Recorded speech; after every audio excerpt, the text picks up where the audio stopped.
Welcome to Family Lounge, episode number 38. Done earlier, but now being put on record here. My name is Nyasha Madyara, presenting with my husband and namesake, Nyasha Marshall. In this episode, our topic is overcoming abuse. What is abuse in marriage? Our key scripture is Colossians chapter 3 verse 18 to 19, which say, "Above all these things, put on love, which is the bond of perfectness. Wives, submit yourselves unto your own husbands, as it is fit in the Lord. Husbands, love your wives and be not bitter against them." Abuse is defined as improper treatment, often to unfairly or improperly gain personal benefit. Physical attacks. Number 1, pushing a spouse, hitting them, punching, kicking, pulling hair, twisting limbs, pinching, slapping, and beating are physical forms of abuse to avoid. 2. Emotional abuse. Name calling, belittling, shaming, extreme manipulation, coercion, and mind games are emotional forms of abuse never to do. 3. Economic abuse. Abuse takes its form of withholding money or resources, making a partner beg for necessities, demanding partner to relinquish rights to earn pay, and requiring them to account for all the money spent down to the last cent. 4. Isolation. It is abusive to limit phone calls or visits to or from friends or family. It's just as abusive to listen in or bugging phone calls, restricting access to phones, mail, car, or people. Monitors all incoming and outgoing mail. Avoid forbidding partner to leave the house unless given permission. Number 5, sexual abuse. Sexual abuse is when a spouse is forced to have sex at any time and any place the abuser desires. It's also abusive to demand sexual acts that are uncomfortable, distasteful to a spouse, or cause physical harm to the body, subjecting the spouse to pornography or bizarre sexual activity, degrades the body, and is therefore abuse. 6. Threats. It's abusive to threaten to leave or end the relationship, to commit suicide so as to spread lies about one's spouse. It's abusive to hurt spouse's family or friends to ruin financially, to destroy personal property or kill pets, or to reveal secrets or confidential conversations. Number 7, intimidation. Ridiculing spouse's ideas and behavior using angry looks, loud voice, or cursing to control or cause fear are all abusive behaviors. Number 8. Humiliation.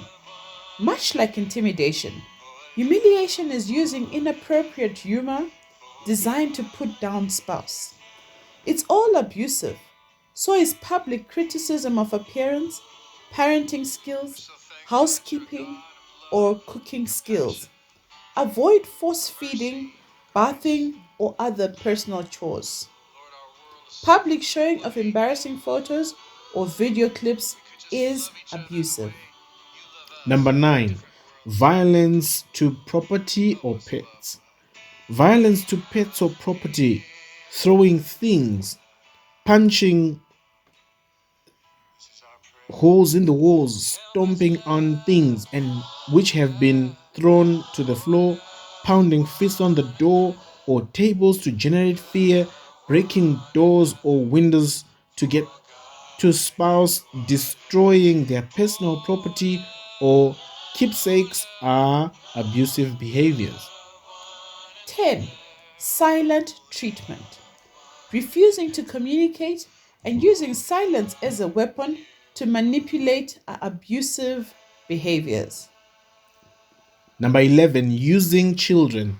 It is abusive to manipulate children to get information or give information about your spouse.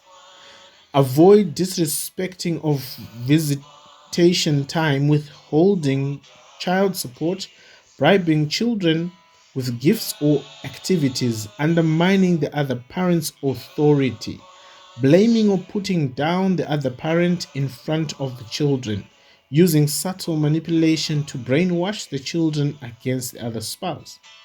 Number 12, irrational blaming. It is abusive to hold your spouse responsible for everything that goes wrong, for problems with children, financial difficulties, car breakdowns, holiday stress, loss of promotion, loss of job, weight loss or gain, etc. 13. Spiritual abuse. It is not good to misuse scripture to keep spouse in line or in check. Avoid unbiblical interpretation of submission and the husband's role in the home. Do not use scripture to justify abusive and oppressive behavior. Number 14, macho male privilege. It is abusive to treat wife and children like property, to use or dispose of at own whim and will, and to punish spouse when she disobeys or disappoints. It is abusive for a man to dictate orders and to make all decisions, expecting everyone in the family to cater to his needs, threatening anyone who defies or questions his authority. 15. Power and control. It is abusive to not allow spouse to make any decisions without approval. Avoid dictatorial monitoring of food consumed, money spent, utilities used, phone calls, mail, time spent outside the home, activities inside the home, TV channel choices, and volume. Number 16, stalking. It is abusive to follow spouse to work, church, or other appointments, calling multiple times a day to check up on things. Well, this is a long list of abusive behavior to avoid in marriage. In the next episode, we will discuss what causes all these problems. For now, just remember, above all these things, put on love, which is the bond of perfectness. Husbands and wives, love your wives and husbands, and do not be bitter against them. Thank you for being with us on this episode of Family Lounge. From my husband, Nyasha Marshall, and I, Nyasha, may God help you to be loving and not abusive in your marriage. Shalom.